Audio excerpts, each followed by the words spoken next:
لله نحمده ونستعينه ونستغفره ونؤمن به ونتوكل عليه ونعوذ بالله من شرور أنفسنا ومن سيئات أعمالنا من يهده الله فلا مضل له ومن يضلل فلا هادي له وأشهد أن لا إله إلا الله وحده لا شريك له وأشهد أن محمدا عبده ورسوله أما بعد فإن خير الحديث كتاب الله وخير الهدي هدي محمد صلى الله عليه وسلم وشر الأمور محدثاتها وكل محدثة بدعة وكل بدعة ضلالة وكل ضلالة في النار. أعوذ بالله السميع العليم من الشيطان الرجيم. بسم الله الرحمن الرحيم. قاف القرآن المجيد. بل عجبوا أن جاءهم منذر منهم فقال الكافرون هذا شيء عجيب أإذا متنا وكنا ترابا ذلك رجع بعيد قد علمنا ما تنقص الأرض منهم وعندنا كتاب حفيظ بل كذبوا بالحق لما جاءهم فهم في أمر مريج. أفلم ينظروا إلى السماء فوقهم كيف بنيناها وزيناها وما لها من فروج والأرض مددناها وألقينا فيها رواسي وأنبتنا فيها من كل زوج بهيج تبصرة وذكرى لكل عبد منيب. ونزلنا من السماء ماء مباركا فأنبتنا به جنات وحب الحصيد والنخل باسقات لها طلع نضيد رزقا للعباد وأحيينا به بلدة ميتا كذلك الخروج. كذبت قبلهم قوم نوح وأصحاب الرس وثمود وعاد وفرعون وإخوان لوط وأصحاب الأيكة وقوم تبع كل كذب الرسل فحق وعيد. أفعينا بالخلق الأول بل هم في لبس من خلق جديد. وقال تعالى في موضع آخر والذين يكنزون الذهب والفضة ولا ينفقونها في سبيل الله فبشرهم بعذاب أليم يوم يحمى عليها في نار جهنم فتكوى بها جباههم وظهورهم وجنوبهم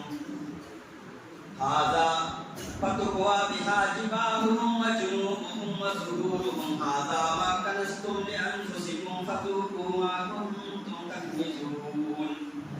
وقال تعالى في موضع آخر أقيموا الصلاة وآتوا الزكاة. وقال تعالى في موضع آخر يمحق الله الربا ويربي الصدقات.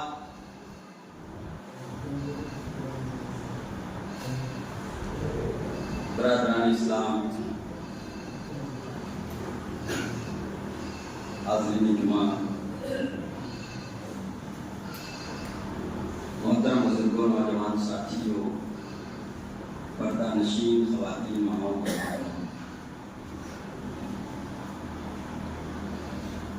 ہر قسم کی تعریف و توصیف، بڑائی، بزرگی، حمد و ثنا اس اللہ رب العالمین کے لائق و سزاوار ہے جو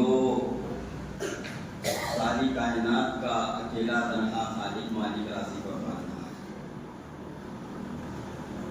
بعد درود و سلام نازل ہوں اللہ رب العالمین کے بھیجے ہوئے تمام نبیوں اور رسولوں پر، خصوصاً آخری نبی تاجدار مدنی احمد مصطفیٰ محمد مصطفیٰ صلی اللہ علیہ وسلم پر، جن کو اللہ رب العالمین نے ساری کائنات کے لیے رحمت بنا کر کے محفوظ فرمایا۔ برادران اسلام،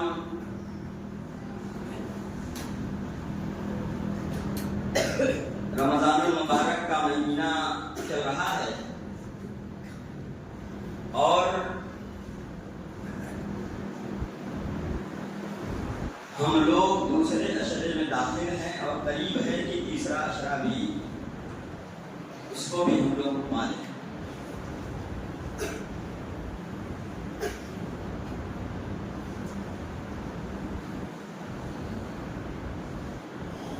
رمضان کا مہینہ کئی حیثیتوں سے بابرکت مہینہ ہے،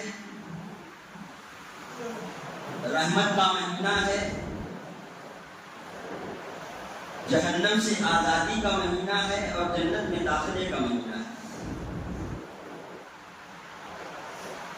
دعاؤں کی قبولیت کا مہینہ ہے، کیونکہ حدیث کے اندر آتا ہے کہ روزے دار کی ایک دعا ضرور قبول ہوتی ہے.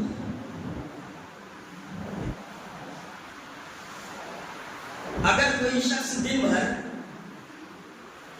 ایک ہی دعا کرتا ہے